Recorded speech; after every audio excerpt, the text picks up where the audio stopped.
Le cabinet de curiosité, c'est né au XVe siècle.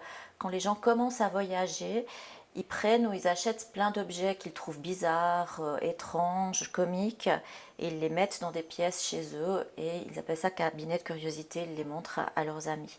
Donc c'est une salle où on a plein d'objets hétéroclites qui n'ont rien à voir les uns avec les autres, qui sont assez surprenants, parfois assez rigolos. Ici, nous sommes dans le cabinet de curiosité.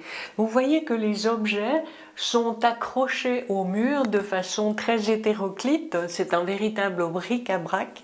Et ceci, c'est pour avoir un regard sur l'époque de la Renaissance. À la Renaissance, c'est ainsi qu'on présentait les objets. Tout ce qui était insolite, tout ce qui était inédit, tout ce qui venait d'ailleurs, on l'accrochait au mur.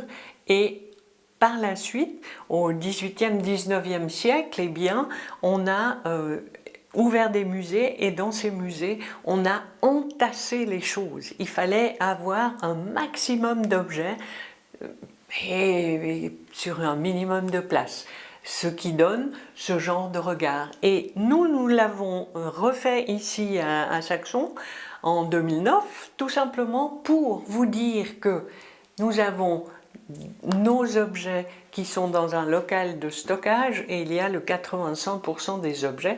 Donc vous voyez qu'on a des tas de choses. Ici on a des choses du casino, de l'ancien casino.